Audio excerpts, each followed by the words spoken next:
Shalom, mishpacha. My name is Teacher Tina, and I want to discuss the mental madness within the awakening.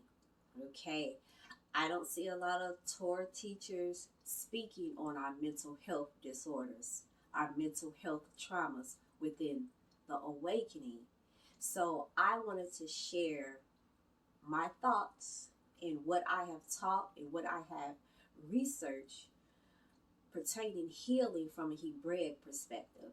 And one thing that I have noticed on my journey to healing and on my journey to understanding how to bring healing to others is that after you repent, you must deal with the traumas that have happened in your life. You know, for me, it's repentance, turning back to Yah, of course. It is understanding Torah, it is deliverance, and then it is therapy. Okay, and we are going to have to do that in our community. Many of us are waking up and we are stuck at the anger stage. Most of us, we just want to hear how our oppressors have done us wrong, how our oppressors are going to be driven into slavery and captured, the end times and what that looks like. And yes, understanding that in the awakening is crucial, but there is so much more. And what I realize is that a lot of us are sitting in assemblies, we are sitting in the congregation, and we are not understanding anything that the teacher is saying because a lot of us are just spewing out facts. We're just pushing knowledge out, and the people are not healed. The people cannot hear. We're not even thinking about mental health disorders. We just want to know who we are and, what that means and how our oppressors are going to get it, but we don't understand Torah. And Torah brings healing. When we look throughout the scriptures, we can see some of our people suffering from mental health disorders, okay? But not on the level that we have experienced during these over 400 years. So, my take is that it's scary to talk about your mental health disorders. What goes on in the black house stays in the black house. And if you say anything, you are going to be scrutinized within your family. We have so many grandmas, grandpas, uncles, aunties, cousins that are mentally insane. And quite frankly, all of us, all of us are mentally insane. We have been touched by trauma living in this particular country. If you are in North America or wherever you were taken to, the islands, South America, we are traumatized. We suffer from mental health disorders. So in my own life, when I look in my family tree, we have a lot of mental health disorders, and it is very alarming. And so I just want to share with you all that you have to face yourself. We are handling Torah through traumatic eyes. Now, many of us are bipolar, and we do not want to admit that. Many of us suffer from maybe narcissistic tendencies. If you do not have the narcissistic disorder, you suffer from that. Many of us are suffering from just being abusers. Your father was an abuser, or you saw your mother being abused, and so you have these eyes that when you look at Torah, you're looking at Torah through those eyes, and it is very dangerous, okay? And when I see our men who I love dearly, the way they are handling us in the awakening, all I can think of is that our men have been through some traumatic experiences in their lives. And now that they think that they have some type of freedom, they don't realize that they are treating their families their wives, their daughters, their sons, the same way that the oppressors have treated them. We look at Yah like he's an oppressor. And what do I mean by that? Because the way we deliver messages. And we have this mechanical, cold-hearted way of delivering Torah. You got to follow these laws, statutes, and commandments. You don't even know the difference between a law, a statute, and a commandment. But you are just exhibiting your taskmaster's traits and you don't even realize it. That is not the way you handle Torah. That is not the way you handle your family. And that is not the way you rebuild or heal your nation. Let's look at some of the symptoms of mental health disorders. We have severe changes with mood or mood swings. And a lot of us suffer from bipolar. And we're quietly suffering, and we don't want anyone to know that we are manic or severely depressed. Prolonged feelings of anger. That's about 90% of us in the awakening. We are angry and we don't want to hear nothing. Don't you talk about nothing else. We just want to focus on our pain right now. Extreme feelings of sadness. Okay, decreased ability to cope with stress, being delusional and paranoid, difficulty sleeping or insomnia, having difficulty to focus and learn new things. Now, to me, that's heavy in the awakening because we can't get out of the transatlantic slave trade and what they have done to us. We can't get out of that. We're stuck right there. And when we hear Torah, it's like it go in one ear and out of the other. Okay, so we have the inability right now to learn Torah because of our trauma. Avoiding social groups and friends. So within the awakening, when we wake up, we become isolated. Now, yes, does Yah take you and put you, in a quiet place for a particular time to heal? He sure does. He creates a safe environment. But when that's all you want to do is to be isolated because you are afraid of making new relationships and connections, then that's something different. There's a difference between Yah telling you this is your quiet and solitude place versus you don't want to be bothered with nobody and you just want to stay in the house and you don't want to learn how to have relationships with new people. And you don't realize it is because you are suffering from a mental health disorder from all of the trauma and pain that you have endured. We can't keep avoiding connecting with mishpacha. And I can say that for myself. And this is why I'm an advocate for us, being healed from our mental health disorders. Unable to perceive changes with personal feelings and what others might feel. So a lot of our men especially are suffering from this. They are not taking into consideration that when they spew these words out, how is it making your wife and your children feel? You are being dogmatic with Torah. You don't know what you're talking about, but you see a verse and you say, see, that's what it's saying. Wives, submit yourselves to your husbands. And you don't even understand the heart and the spirit of what Yah is trying to convey to you. A lot of us are weed heads. A lot of us in the awakening, we are smoking, whether it's nicotine or weed. And we are using that because of our nervousness, because of our anxiousness, because of our inability to sleep, because of our inability to connect with other mishpacha or your family.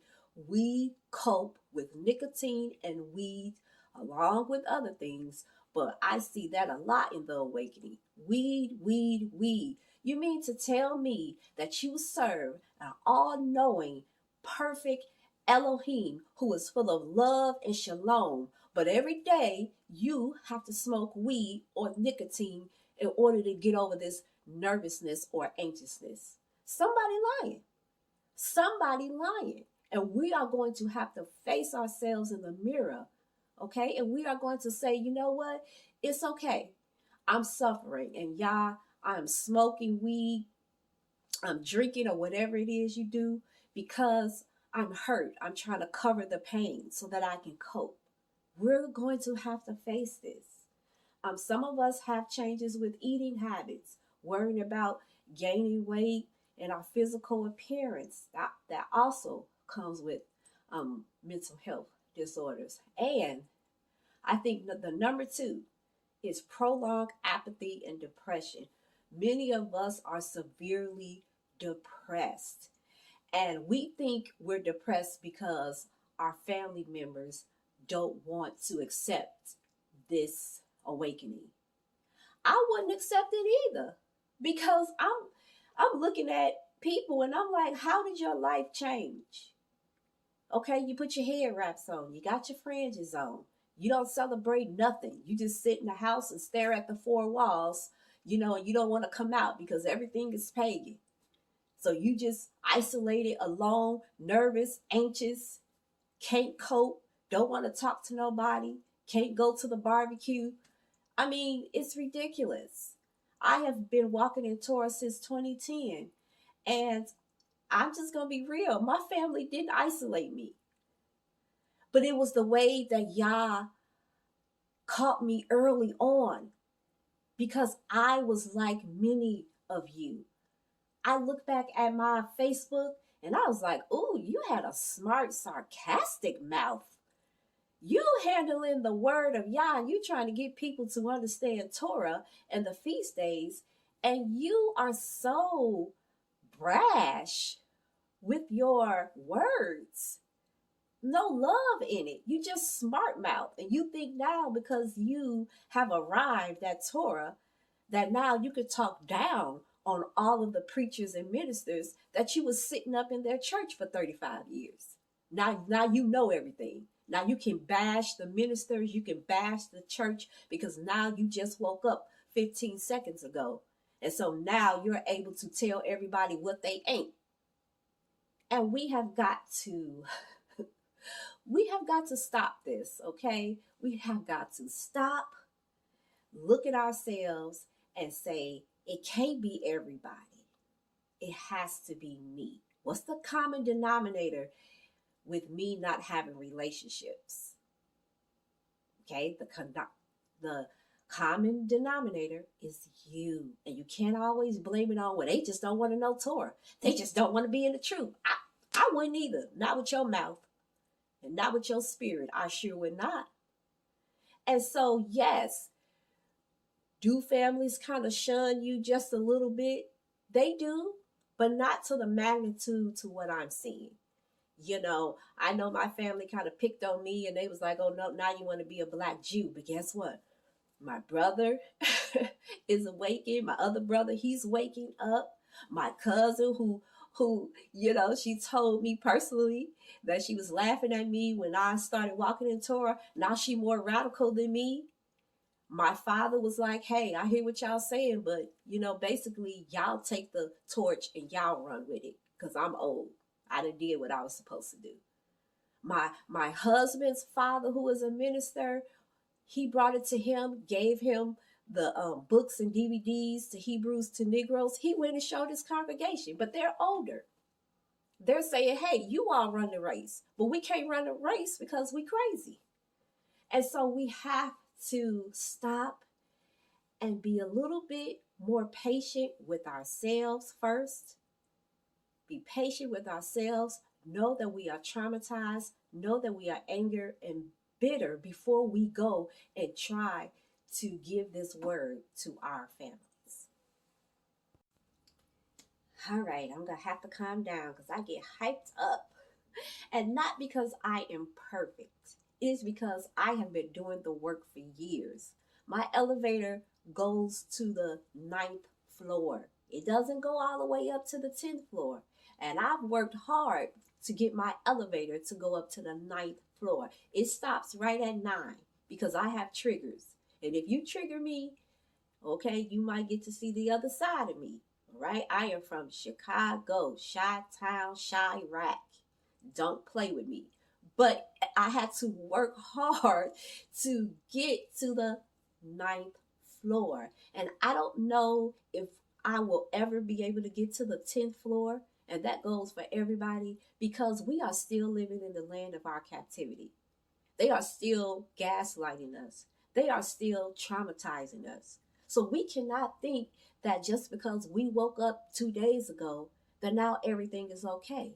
You still the same bipolar person that you was in Christianity, in Islam, in the nation of gods and earth, and whatever other religious organization you are a part of. You still the same bipolar, depressed, manic person that you was. Now you're in Torah. Okay, so Torah, the more you understand Torah, the more you will be healed. In the beginning, Elohim spoke light to the darkness. This light was not sunlight or moonlight, but the Torah, which is the orders. Okay, and we're going to have to talk about what Torah really is. Because a lot of us is confused. We think Torah is just a bunch of laws from Yah that he just wants us to walk out mechanically. But Torah is an order of systems that come from Yahuwah.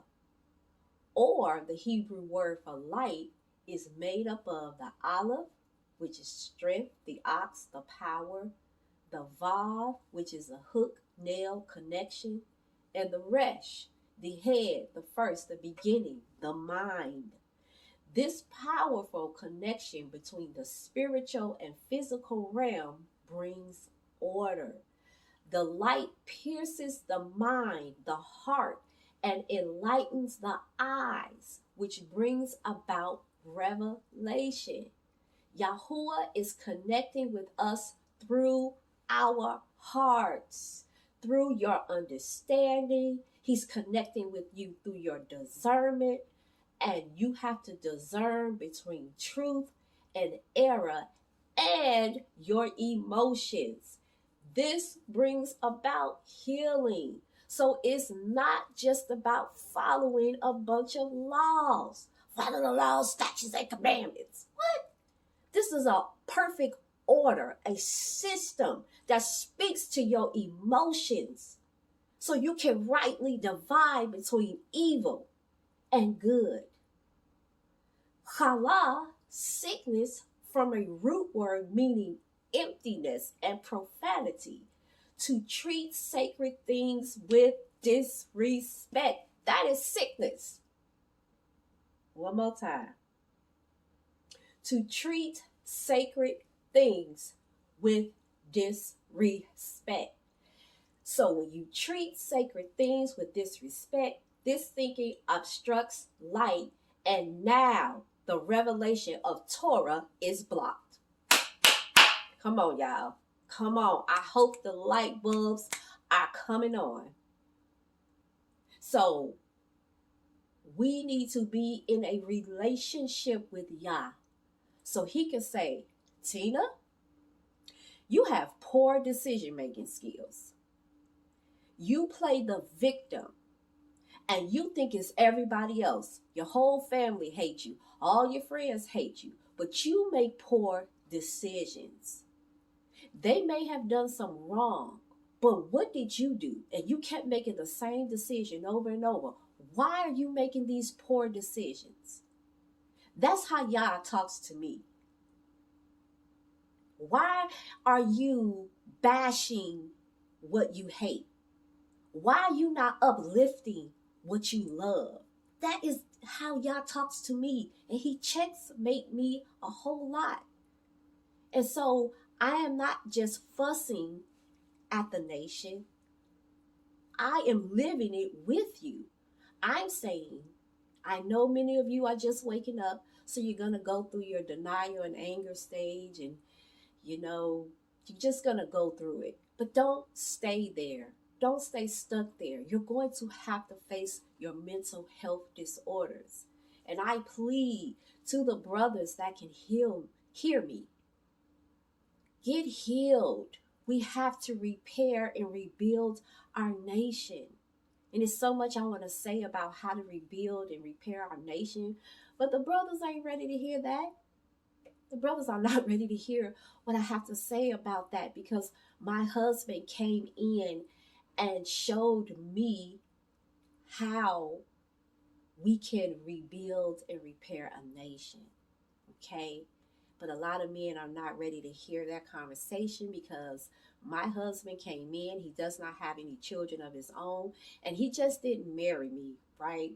And, love on my children, but he adopted my children. I have 5 children. He adopted all 5 of my children with no strings attached, put his name on their birth certificates, and took care of them like they are. They are his own. They are McCormick's, and you better not tell him that they not. That's how you rebuild and repair a nation. But our men, they're not ready to hear that yet. Those ain't my kids. That's somebody else's kids. Okay, that's all true. She should have closed her legs. That's true. All of that is true. But now what? Now that the children are here, and now that the homes are broken, and some of the men are not going to do what they are called to do, now what? How are we going to rebuild and repair our nation? There's a breach in the wall, and it is huge. So how are we going to rebuild and repair? So I'm going to leave that alone. But I really hope you heard my heart. This is just a chit chat. I want you to hear my heart. And I really hope that other Torah teachers will begin to study healing and to talk about mental health on their channels. Knowing about Babylon, knowing about the transatlantic slave trade, that's all great. But after you learn that, then what? How you going to be healed? How you going to get rid of your manic episodes and your depressive episodes? How you going to learn how to make decisions when the chemicals in your brain is really off? Your brain is damaged from the trauma. How is that going to be repaired? Okay, so we need to ask these questions, and I hope our Torah teachers will begin to speak about that. All right, so I love you, Israel, and I really mean that, because I'm putting myself out here on YouTube, which I don't really like to do, but it has to be said, and those of us that are older, that have some sense, because there's a lot of older ones that don't have no sense, but those that are older that have some sense, we have to teach this. We have to speak up. No longer sitting in the back being quiet. We have to speak up, whether our people want to hear it or not. They need to hear it. They need this medicine. Okay? So I love you, Israel. And until the next video, shalom, everyone.